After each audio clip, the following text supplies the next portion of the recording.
मसीह यीशु के पाक फतमान जलाली बाबरकत नाम में आप सबको सलाम। अज़ीज़ दोस्तों, हमारा दिल बहुत ही गम से भरा हुआ है क्योंकि सरगोदा में जो वाक़या रूनुमा हुआ है उससे हर एक आँख एक बार फिर अश्कबार है। और मेरे सामने एक शेर है, मैं आपके सामने पढ़ूँगा।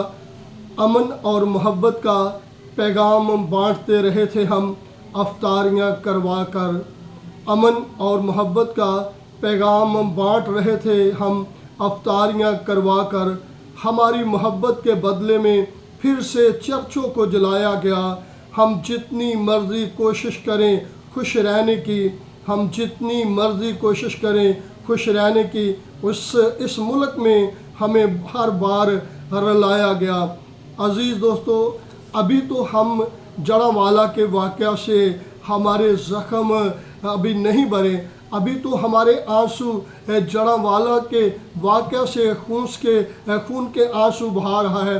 अभी तो हम हमारे जिस्मों से उसके दुखों को अभी हमने ख़त्म नहीं देखा, लेकिन इसके बावजूद हर रोज़ कहीं ना कहीं कोई ना कोई नया वाक़या रूनुमा हो जाता है। और आज जो सरगोदा में वाक़या पेश हुआ है, मैं अगर कहूँ कि उस शख्स ने कोई उस पर इल्ज़ाम जिस पर लगाया गया है उसने कोई ऐसा काम किया था, तो जड़ावाला के वाक़या के बाद हमारे हुकूमती नुमाइंदगान ने और हमारी इंतज़ामिया ने इस बात को बरमला लोगों को सिखाया कि अगर तुम्हें किसी के साथ शिकायत है तो बराए मेहरबानी करके आप उसकी शिकायत दर्ज करवाएं और हुकूमत उसकी तफ्तीश करेगी और ख़ुद वो फ़ैसला करेगी और उसे सज़ा देगी।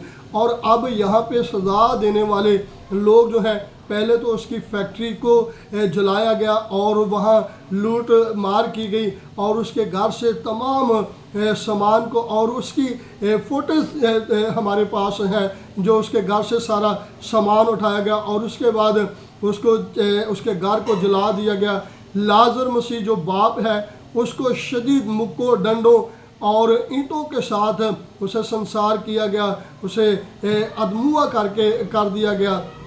लेकिन मैं इस बात के लिए आपको बताना भी चाहूँगा, खुदा का शुक्र भी करता हूँ कि वो दोनों बाप बेटा लाजर मसीह जो के बाप थे और उसका बेटा सुल्तान मसीह जो के बेटा था, वो दोनों बच गए हैं। अच्छी खबर भी है।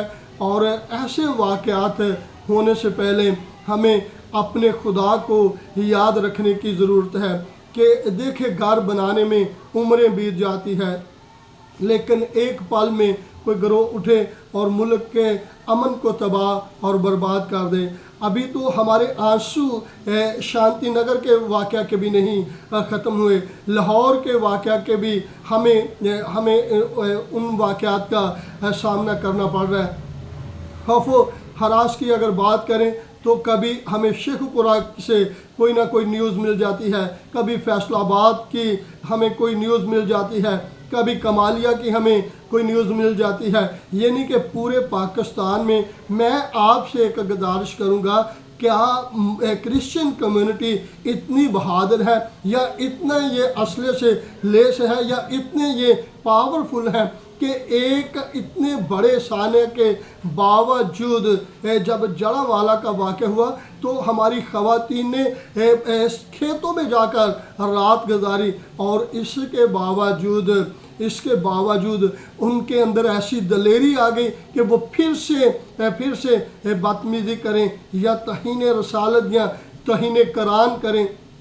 हमने इस वाक़या को, मैं इसके बारे में यही कहूँगा क्योंकि वो शख्स एक उसकी फैक्ट्री थी और एक मार्केट में कपड़े की दुकान थी और कई बार उसके साथ इलाका में लड़ाई झगड़ा छोटे छोटे पैमाने पे होता रहा, लेकिन आखिरकार उस पर इस तरह मजहबी इल्ज़ाम लगाकर उसे तशद्दुद का निशाना बनाएगा। अब उसकी बेटियों के बारे में और उनकी सेहत के बारे में कोई इल्म नहीं है। और मेरी तमाम अपने मुस्लिम भाइयों से गुजारिश है, खुदारा इस मुल्क पर रहम कीजिए, इस कौम पर रहम कीजिए। खुदा आपके साथ हो और आप सब अमन और सलामती के साथ इस मुल्क को चलने दें। हम कोई दहशतगर्द लोग नहीं हैं, हम किसी पे कोई ऐसी बात नहीं करते और हमारे लोगों को अगर कोई बंदा एक बंदा गलती करता है तो हमारा फ़र्ज़ बनता है हम हुकूमत के शिकायत सेंटर पे जाएं और उसकी कंप्लेन बाकायदा तौर पे लगाएं। मेरी आप सबसे गुजारिश है मुल्क को पुरअमन तरीके से चलने दें। खुदा आप सबका हामी और नासिर हो।